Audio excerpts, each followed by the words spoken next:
Good morning, everyone. It's Sunday, April 5th, 11 o'clock in the morning. Congresswoman Katherine Clark is with us live in studio this morning. Let's go on the record. She represents the state's 5th congressional district and is the vice chair of the House Democratic Caucus. Can her considerable clout on Capitol Hill help Massachusetts stem the tide of COVID-19 as we enter a critical moment of the outbreak? Let's go on the record. From WCVB Channel 5, the inside word from Washington to Beacon Hill. Today's newsmakers are going on the record. And welcome to another live edition of OTR this morning. I'm Ed Harding, along with, as you can see, News Center 5's political reporter, Janet Wu. We are joined live in studio this morning by Congresswoman Katherine Clark. And we are also, and let me just state for the obvious so that you do know, and we've been saying this for a while, we're respecting social distancing protocols. Representative Clark serves the state's 5th congressional district. She is the vice chair of the House Democratic Caucus. It's great to have you with us this morning, Congresswoman. Thanks for coming in. Thank you very much for joining us. House Speaker Nancy Pelosi is talking about a fourth $750 billion relief package. What's in it that you can tell us very briefly that will help your constituents during this really chaotic time? Well, it's good to be back on OTR, and the next package that we are looking at in Congress is going to be very similar to the one that we just passed. We know, and the Democrats in the House have been fighting to make sure that the most aid goes to the people who need it the most. And that is Americans who are looking at devastating job loss. That's our hospitals and states who are having to spend money that really none of us even could imagine, trying to protect Americans. And that's our priority, is the security of the American people.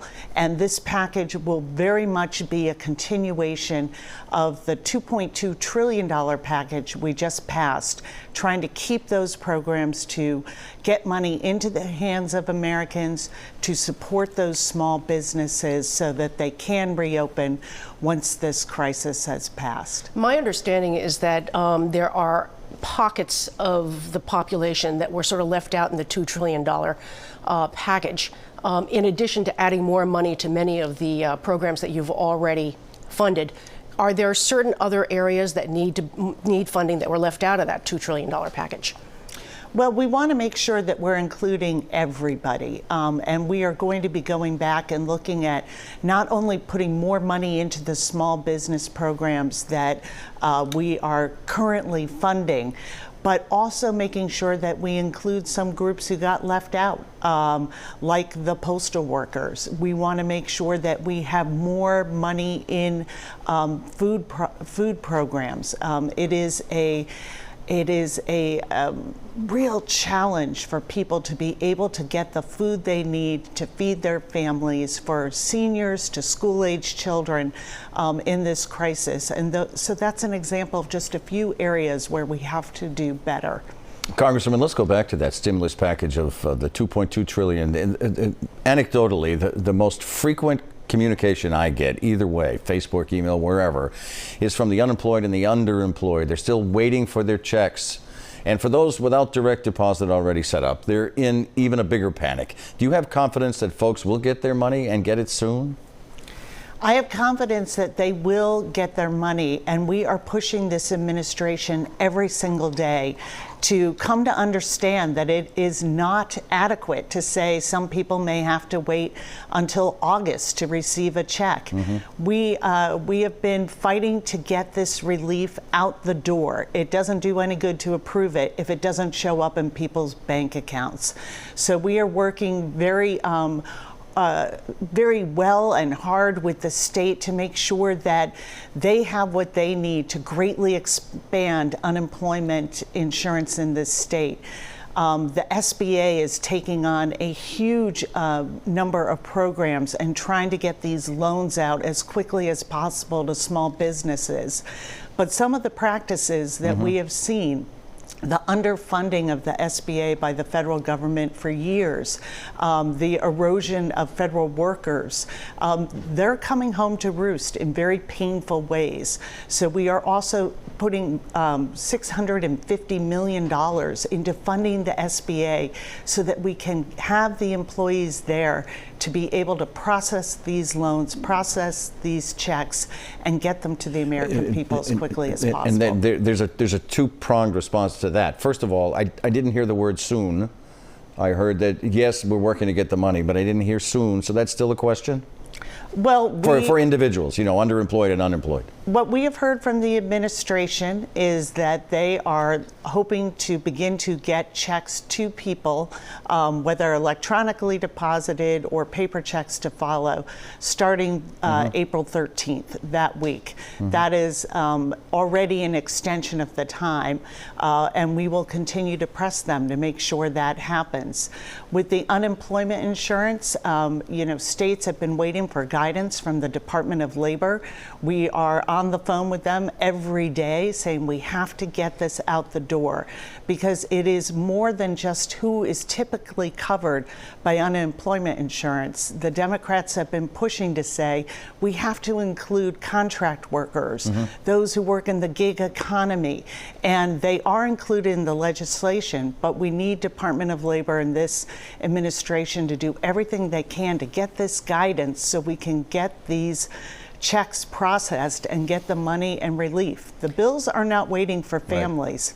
Right. And we have to make sure this administration is moving as quickly as possible. Congressman, there have been a lot of complaints, and I'm sure you've heard them all. Some have been more muted than others, and they're coming, a lot of them, from governors that aren't getting the masks, the ventilators, and the other personal protective equipment. In fact, they're being outbidded by the federal government. What can be done about this?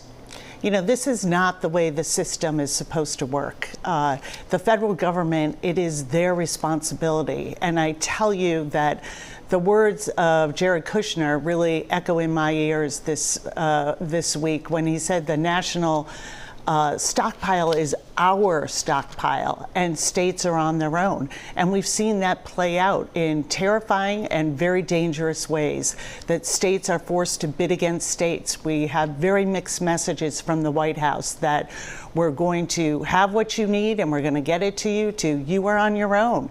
And even accusations from the president that hospitals may be doing something else with this life-saving equipment, or somehow didn't do what they needed to do.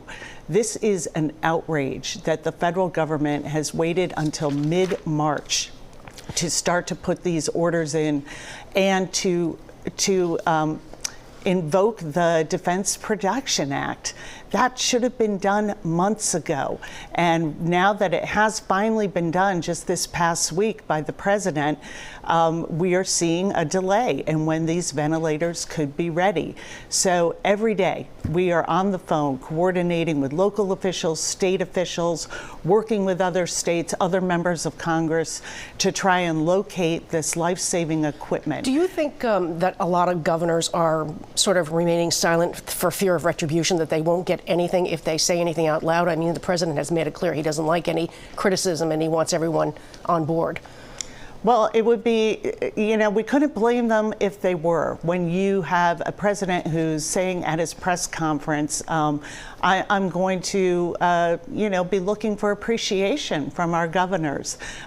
This is the problem when you have this particular president in charge during this crisis. This is not about ratings. This is not about polls or any of the other metrics on which he judges his success. This is about one thing. This is about the security of the American people and making sure that they have the health care that they need, the treatment they need to protect themselves and to make sure that they survive this crisis, and that they also have the influx of money and support for their small businesses so that they can also financially survive this. We saw a visual of hope, and let's play the tape so we'll show it again. And it's gotten a lot of play. The Patriots plane arriving from China, it was bringing with it over 1 million masks. Some were distributed to Rhode Island, some were distributed in New York, most of it is here in Massachusetts. Are we now at a situation where it is each man, or each state? I don't mean man as in male human. I mean everyone for themselves, and no one can depend on Washington anymore? You know, I don't think we're at that place. And listen, I am very grateful to the Kraft family and what they did to help us get this life-saving equipment. But it's not the way it's supposed to work. But I do want people to know at home that we are working very diligently to get this done. We are putting into place in the House, Speaker Nancy Pelosi has proposed an oversight committee to make sure that we have the coordination we need so that each state isn't on their own, that we are working together, that we are making sure we're responding in real time to price gouging. This is our focus. It is the security of the American people. It is their health and well-being. So we can criticize and wish we had a different response from the White House, but that is not going to stop us from doing our job, from working across the aisle to make sure that we get and deliver to the American people what they need to survive this crisis. OTR is live this morning. We're back with the Congresswoman in just a minute.